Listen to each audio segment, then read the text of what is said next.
Hi, it's Tim with bn-games.com, and we're here doing another classic capture. This time we're doing Vectorman for the Sega Genesis, although we're playing this on the PS3. Yep, on Sonic's Ultimate Genesis Collection. Why? Because it just looks better. And I mean, I own the cart, but I was just too lazy to set up the system. That's true as well. So Vectorman. Vectorman is a highly unappreciated title, I think. It was one of Sega's best games, and one of the latter end games that didn't get the kind of attention it should have towards the end of the Sega's lifetime, I think. Oh yeah, the Genesis. I mean, a lot of us remember it, but it's not, you know, you mentioned Vectorman, unless you remember Vectorman, playing a lot of it, you're like, what? Sega Genesis? You mean Sonic? No. Or trying to go after that competition money that they were given when it came out. Yep, Vectorman had a competition, and you had to beat the game on the very hardest mode, and then it gave you a phone number, and you called it. It was, I believe it was a 900 number, and then like $100,000. It was, which at the time was like $1 million. It was a lot of money. I like to say that this was the premise for WALL-E. Before Disney did it. A lot of the things do match up. Yes. It's just reading the story. So basically, Vectorman is WALL-E with balls. I don't see any of the fat people in the chairs. They're all in space. That's in the second one. And the main enemy is a TV, a robot, yeah, and TVs, CRTs. He's got something against TVs. It's just like don't play. Yeah. So, you know, basically a nuclear warhead's on top of a robot, and he wants to kill humanity. Humanity has messed up Earth, and it's the robot's job who are left there to clean it up. This game has a very, very unique look and feel that, to say the least, that no other game of the generation and since has ever had. Except for 2, obviously, the sequel.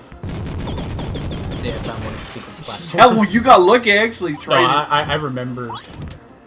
I remember, because you can either take the stairways or you can boost. Tim's playing it right now. You know, the thing for me is I remember this game, the music specifically creeped me out as a kid. It never creeped me out. I thought it was actually pretty cool. No. I mean, it's got that rave beat to it. No. It was always like, it was like a cold. See, now if anyone wanted to play this, they need to be holding glow sticks. It's true. Well, he's already glowing, so I think he counts. But only sometimes. Yeah. Yeah, you shoot TVs. TVs have points. They give you different lives and power-ups. Remember, kids, there's bonuses in your televisions. CRTs specifically. And if you don't, you don't say flat screen. No, but then again, this was what, like 96 no, or but something? you see, they fit the item in the vector. That's why the CRT works. Yeah, well, it's like a box of Cracker Jacks. They put that little sticker in there. I'd like to. The thing I never understood is why you're supposed to be fighting robots that are being controlled, but like, where do these sludge monsters come from? I'm assuming that's, well, hey, that's a pretty good point, actually.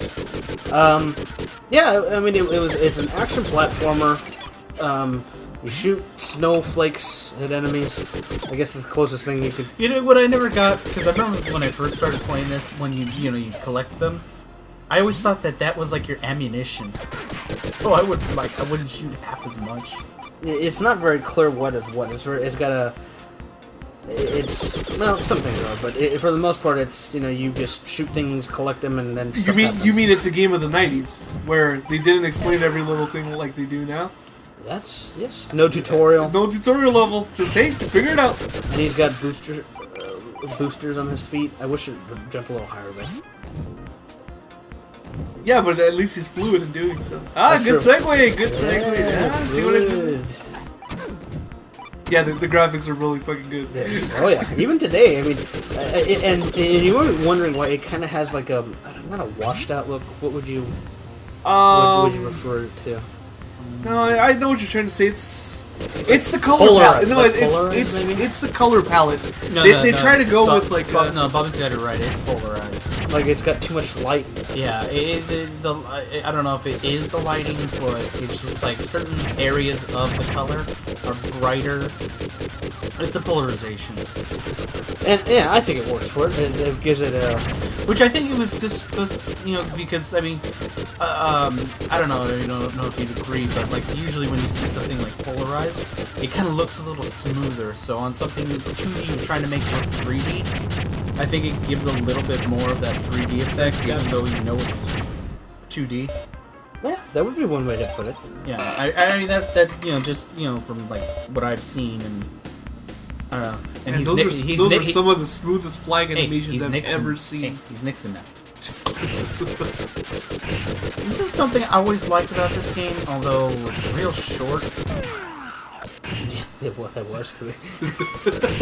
Hey, it's true. You're supposed to be shooting his hands off this train. It always looked like I was gonna, throw him down beforehand. That's why I wasn't jumping. Ah, see? Really, that was kind of short. Yeah. I mean, that's... It was kind of pointless, even back in the day. I always felt... This is my favorite level. Titles Surge. Yeah, Bobby just tends to like all the water levels, like Mega Man and... Even Ocarina of Time. Oh yeah, the water temple is good. I will say I like the water temple better than the volcano. Although the water temple was better in Wind Waker, personally. Well, Wind Waker was all water. That's why you like the game so much. Hell, that's why you tolerate Mario Sunshine. The Wind Waker's pretty good. Yes. So let's not even get started on that. No. The Wind Waker's something else. Let's stay with Sega. So, there was, I should mention, there is a sequel. There is Vectorman 2. Didn't play that one as much. Only got to rent it as a kid. This one we bought. I remember buying this at the Toys R Us in Alhambra, the one right next to that Petco. Ah. Yeah, that's right. People are like, where? Alhambra? Back when you used to get a slip. Yeah, and you'd pay for it. The creepy 17-year-old with pimples would take the slip. It's like, here's a box, and he'd throw it at you. And then some guy getting a Power Wheel for his toddler. That's true. Power Wheel. This was 1994, 1995, so... I was 4. Power Ranger toys would be at some point in their boxes, stacked high. Yes, less than a year, I believe. Yeah, and, yeah, so a lot of that. I don't know, well, like I said, there was a sequel that didn't get to play too much, never owned it until recently. But there was another sequel that was planned and canceled for, I believe it was going to be on the Sega Saturn or Sega Dreamcast. And was that one supposed to be like a full-on kind of 3D? Full-on 3D, and it was canceled. And to some extent, I'm happy they did that, because I think this game really only works as a... Yeah, as a 2D side-scroller, yeah. You go into different environments as time goes on, different areas of the planet. Right now, obviously, we're in the ocean. The next level, you're actually in, like, I guess a glacier or snowy mountain area.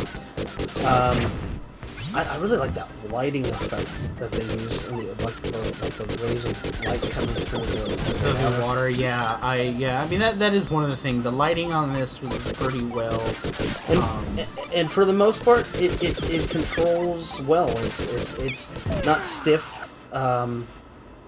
You definitely need to know the flow from a timing perspective. Like, enemy attacks have it's got a very unique feel, even as a platformer. That I don't think I've ever seen. What I would probably say, because even for a game of this type, the selection of enemies, there isn't a very wide variety. Not like games like say Mega Man or such. It just seems like there's not a very vast. That's a really good way to think of it. It's a different take on Mega Man. Yeah. Although Mega Man's still better. I'm watching this and I keep thinking of a Flash game, but not in a bad way. Just the way he moves. I think Sega should sue Disney and say, hey, you took our data. or here even better, they take Wall-E and they do a pretty reboot, and this is it.